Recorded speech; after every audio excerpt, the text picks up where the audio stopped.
আজকে আমরা সাকিব খানের দরদ মুভিটা দেখতে আসছি সেনা সিনেমা হল, যেটা নবীনগর অবস্থিত। আসলে 3:30টার যে শোটা সেটা বর্তমান 5টা বাজে 6টা বাজে, এটা এখন শেষ হলো। এই যে এখানে দেখছি পর্যাপ্ত লাইন ছেলেদের, ওই পাশে আছে মেয়েদের সিরিয়াল, মানে পর্যাপ্ত ভিড় ভাই, অনেক ভিড়।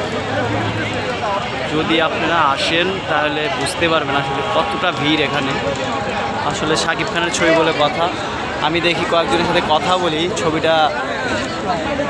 আচ্ছা ভাইয়া, আপনারা কি এই মুভিটা দেখতে আসছিলেন? আচ্ছা, আমি একটু একটা কথা জিজ্ঞেস করবো। আমি প্রথমে এই ভাইয়ের কাছে জিজ্ঞেস করি, এখানে লাইটের অনেকই, আপনি একটু দিকে আসেন ভাই, সামনে আসেন। যাই হোক, হ্যাঁ চলো চলো। আচ্ছা আমি আগে এই ভাইয়ের পোস্ট করি। আচ্ছা ভাই, ছবিটা কেমন হয়েছে আপনার কাছে, কি মনে হয়? ছবিটা অনেক ভালো লাগছে, আশা করি পরবর্তী যদি সিনেমা হয় আমি ফের আসবো। Thank you.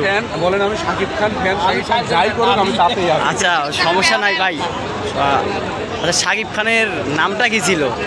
আপনি তো দেখছেন, আপনি কি ছবি দেখছেন? হ্যাঁ আমি ছবি দেখছি, ছবিটা অনেক ভালো লাগছে। ছবিটা অনেক ওর ভালোবাসা এরকম লাগছে, ওকে কারো হাতে তুলে দেয় না, কারো হাতে তুলে দিলে মানে বিশ্বাস, লোকজনের উপর বিশ্বাস নাই।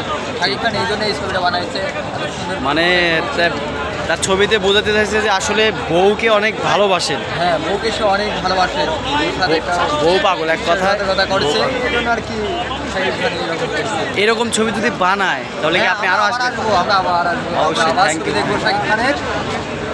আমি ভাইয়ের কাছে একটু যাই। আসলে ভাইয়া শাকিব খান বস, অনেকে অনেক কথা বলেছি, হ্যাঁ, কিন্তু আমার মধ্যে যদি আমার বস, আমি সত্যি ওনাকে সম্মান করে রেসপেক্ট করি, ভালোবাসি। আপনার কাছে তো ভালো লাগছে। আমার কাছে অনেকে অনেক কথা বলতেছে, তাতে আমার কিছু যায় আসে না। কিন্তু ও যদি আরম্ভ করে বা যদি, যেমন ছবিটা অনেক সুন্দর হয়েছে, মানুষের কাছে অনেক সুন্দর লাগে না, কিন্তু ও যদি নাটকও করে আমার কাছে অনেক অনেক হ্যাঁ অনেক রাইট। আসলে এই ভাইয়াটা বলতেছে যে ছবিটা অনেক ভালো হয়েছে, সে যদি নাটকও করে তারপর তার কাছে অনেক ভালো। আসলে এটাই, আমার বস। কারণ শাকিব খান তার বস, এটাই আসলে যার প্রিয় মানুষ যে তার কিন্তু অনেক, নাটকও যদি বানায় তারপর তার কাছে অনেক ভালো।